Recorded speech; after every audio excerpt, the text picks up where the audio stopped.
Bonjour Éric Coquerel. On va effectivement largement parler des discussions qui occupent la gauche depuis hier, mais un mot d'abord sur cette dissolution décidée par Emmanuel Macron. Est-ce que ça vous a surpris ? Oui, ça m'a surpris, oui, moins qu'on puisse dire. Mais ça dénote, je trouve, le caractère assez finalement irresponsable d'Emmanuel Macron. Parce que s'il y avait quelqu'un qui devait s'interroger, c'est pas l'Assemblée nationale, c'est lui. Si quelqu'un devait démissionner, je pense qu'en priorité, ça aurait dû être lui. Bon, il choisit la dissolution. Moi, je trouve que le peuple, c'est toujours la bonne solution quand on est dans une impasse politique. Mais est-ce que ce n'est pas la porte ouverte à Jordan Bardella, à Matignon ? Ah, mais je pense qu'il le craint pas. Je pense que Emmanuel Macron, vous savez, c'est pas Jupiter, c'est un peu Méphistophélès. Vous savez, cette image un peu de qui pense qu'il est il est toujours capable de dominer la situation. Mais je crois que cohabiter avec l'extrême droite, après avoir en réalité appliqué une partie du programme de l'extrême droite, ça ne l'effraie pas. Ça démontre son irresponsabilité. Mais fort heureusement, on va en parler. Je pense que nous sommes peut-être en capacité de déjouer ce plan. Alors, je le disais en début d'entretien, donc les forces de gauche sont à nouveau réunies pour nouer une alliance. Il y aura une candidature unique dans chaque circonscription, ça c'est déjà acté. A priori, oui, on se dirige vers ça, mais c'est pas seulement. Moi, ce qui me semble important, c'est que c'est pas seulement la question d'avoir une candidature unique, c'est surtout le fait de se rassembler pour un programme, pour un projet qui est celui d'une gauche de rupture. C'était ça qui me semblait essentiel, parce que l'idée, c'est pas juste. C'est pas de sauver nos sortants. L'idée, c'est pas de se protéger par rapport à ce qui pourrait arriver avec l'extrême droite. L'idée, c'est de gouverner ce pays. La seule capacité aujourd'hui d'empêcher l'extrême droite de venir pour la première fois au pouvoir en France par les urnes, c'est ce que nous sommes en train de faire, c'est ce nouveau Front populaire, parce que je pense que dans un mois, nous pouvons être majoritaires. Mais est-ce que vous pouvez passer sur l'échange de tous les noms d'oiseaux qui ont été échangés depuis des mois ? Est-ce que vous n'êtes pas aussi par pragmatisme, en train de mettre la poussière sous le tapis, parce que vous avez des divergences entre vous, et des grosses divergences parfois. Nous avons des divergences, et vous savez très bien que dans une campagne électorale, quand vous êtes concurrent, ça s'exacerbe plutôt que l'inverse. Mais moi, je cite toujours cet exemple historique.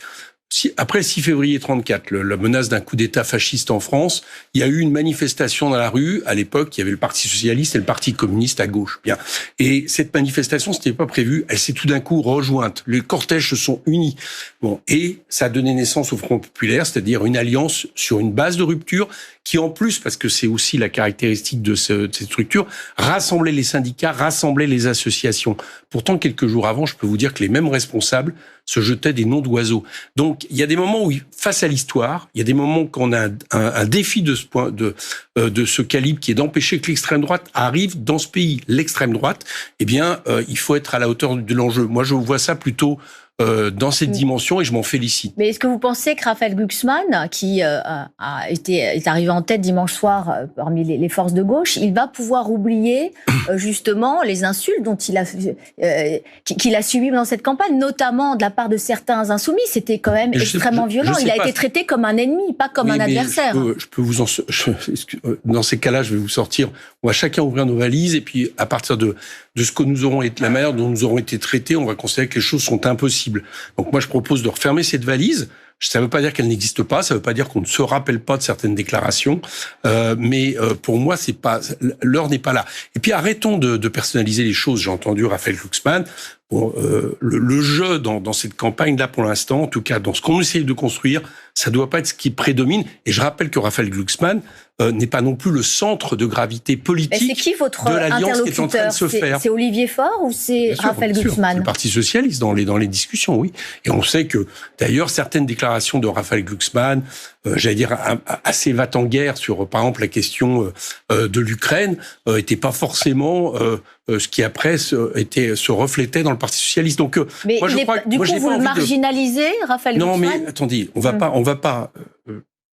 Raphaël Glucksmann existe, il a mené une liste, il a eu un résultat honorable. Il a eu un résultat honorable. Il y a toujours une liste de ce type. La dernière fois, c'était Europe Écologie. Il y a toujours une liste de ce type dans les élections européennes.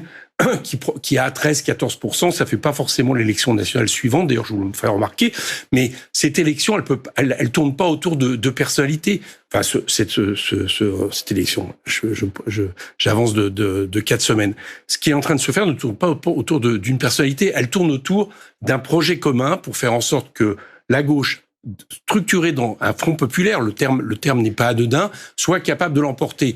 Donc le reste, pour l'instant, ça ne doit pas être nos préoccupations. Donc vous dites que ça va pas être structuré autour, ça doit pas être structuré autour d'une personnalité politique. Et sauf que ça l'était en 2022. C'était structuré autour de Jean-Luc Mélenchon et autour du slogan Jean-Luc Mélenchon, Premier ministre. Est-ce que ce sera le cas cette fois-ci ? Nous ne sommes pas dans la même élection législative.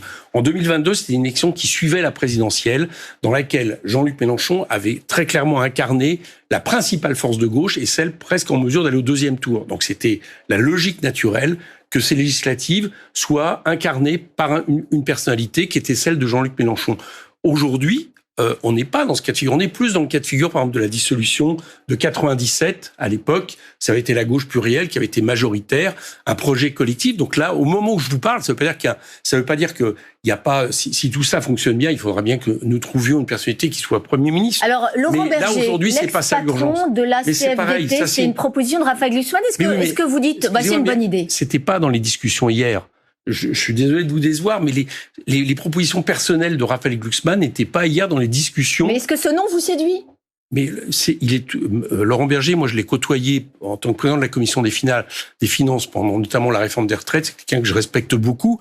De là à dire qu'il serait aujourd'hui le centre de gravité politique de ce qui est en train de naître, je ne suis pas certain. Je suis pas non plus certain que lui le considère. Et en tout cas, permettez-moi de vous dire que la question n'est pas là aujourd'hui. La question n'est pas de savoir comment ça s'incarne. La question, c'est le projet. Et le projet, j'insiste là-dessus, si tout ça va très vite, c'est qu'il part d'une base commune qui était le programme de la NUPES. Alors, il n'y aura pas tout le programme de la NUPES. Le nom. Ça va être quoi la différence entre la NUPES et le Front populaire ? La différence, alors, au niveau stratégique, finalement, que ça soit Union populaire ou Front populaire, c'est la même chose. C'est-à-dire que c'est comme on rassemble des forces politiques, mais aussi des forces sociales. Je voudrais vraiment insister sur actuellement sur ce que disent les syndicats ensemble, qui poussent dans ce sens. La CGT a fait un communiqué qui appelle un Front populaire sur un programme de rupture, de justice sociale, de justice fiscale, d'abrogation, par exemple, de ce qui vient être appliqué par décret de manière scandaleuse sur les chômeurs. Donc tout ça va dans le sens de quelque chose de bien plus large qu'un simple accord de politique entre des partis, mais quelque chose qui est capable de mettre en mouvement la société. Et puis il y a aussi ce que nous avons fait dimanche, j'y reviens, c'est-à-dire que nous avons le meilleur résultat que notre courant n'ait jamais eu aux européennes, et nous l'avons eu parce que il y a des gens qui sont venus voter pour la première fois, des classes populaires, des jeunes, et c'est aussi ça qui va être la dynamique de ce que nous sommes en train de faire. Donc, est-ce que vous validez donc les conditions qui ont été actées, notamment par les socialistes ? Ça veut dire un soutien indéfectible à la construction européenne, à l'Ukraine ? Ça n'a absolument pas été acté. Ça n'a pas été acté. Non, ça, j'ai vu, c'est pas le Parti socialiste qui dit ça, j'ai vu un communiqué. Il y a eu aussi le rejet de la brutalisation du débat public et de la violence physique ou verbale. Je vous dis que ces formules ne sont pas aujourd'hui dans les discussions de l'accord. D'abord, je sais pas ce que ça veut dire, soutien indéfectible. Ça, c'est Raphaël Glucksmann. Oui, ça, c'est Raphaël Glucksmann. Mais qu'est-ce que ça veut dire, soutien indéfectible à l'Union européenne ? Dans le programme de la NUPES, je vous rappelle, nous avions acté qu'il n'y avait pas de sortie de l'Union européenne. Mais d'un autre côté, en même temps, face à ce qui semblait le plus impossible à appliquer en France, par exemple la casse des services publics, l'ouverture à la libéralisation absolument de tous les services publics, nous avions assumé le fait de pouvoir désobéir par rapport à ça. Ça reste notre ligne. Et si soutien indéfectible à l'Union européenne, c'est soutien indéfectible à ce qu'est l'Union européenne aujourd'hui, que toutes les forces de gauche, pour le coup, critiquent. Moi, je le sais, j'étais à l'Assemblée pendant 2 ans, là, ces 2 dernières années. Il n'y a pas une force de la NUPES qui ne critique pas la manière dont aujourd'hui l'Union européenne fonctionne. Si soutien indéfectible, c'est tout ça est merveilleux, vive le libre-échange, etc., je vous assure que ça ne sera pas dans cet accord. 2 petites questions encore très rapidement. Concernant les circonscriptions, vous me dites candidat unique pour les sortants. Non, ça sera candidature unique pour toutes les circonscriptions. Oui, mais qu'est-ce qui se passe sur les autres ? Ça va se discuter, ça va se répartir, ça va être le jeu. Est-ce qu'il y aura la place un peu plus belle aux socialistes ? Est-ce que le rapport de force a évolué ? Tout ça est en train de se discuter. Donc je ne fais pas partie des négociateurs. Je sais que la base, c'est de de respecter les sortants, en tout cas et puis à partir de là, est-ce qu'il peut y avoir un rééquilibrage en fonction des résultats des européennes sur les autres circonscriptions à gagner? Pourquoi pas? Mais moi j'ai une totale confiance dans les gens qui discutent en ce moment, on va y arriver. Un dernier mot, Adrien Quatennens, sur le cas Adrien Quatennens, les écologistes ne veulent pas qu'il soit à nouveau candidat. Je rappelle qu'il a été condamné pour violence conjugale. Est-ce qu'il le sera, candidat? Écoutez, en tout cas, de notre côté, je crois que la volonté, c'est de présenter tous nos sortants. Donc, je vous ai répondu. Et un dernier mot, Jean-Luc Mélenchon? Est-ce qu'il va se présenter et être à nouveau candidat? Moi, je pense que ce serait une bonne idée, mais c'est pas moi à qui il appartient de parler pour lui. En tout cas, si la réponse est est-ce que Jean-Luc Mélenchon doit continuer à occuper une position extrêmement fort dans ce que nous sommes en train de construire et pour lequel, parce que je vous rappelle que le terme Front populaire, cette idée-là, c'est lui qui, il y a quelques années, François Ruffin l'a remis sur la table. Qui en a parlé dimanche soir. Est-ce que c'est pas lui mais je fais pas d'opposition, moi. Qui est devenu François la tête de gondole. avec son accord, avec son appel qu'il a fait là il y a quelques jours, a contribué à tout ça. Mais rendons peut-être à Jean-Luc ce qui a été sa prédominance. Il y a plusieurs années, appelé justement la constitution d'un nouveau Front populaire. C'est ce que nous sommes en train de faire. Donc, il n'y a pas de problème là-dessus. Et on marche tous ensemble. Merci à vous. Bonne journée, Éric Coquerel. Merci, Alix. On vous retrouve à 8h10 pour votre édito politique. On parlera des grandes manœuvres qui se poursuivent à gauche, on l'a bien compris, mais dans les autres partis aussi, à droite et au RN aussi.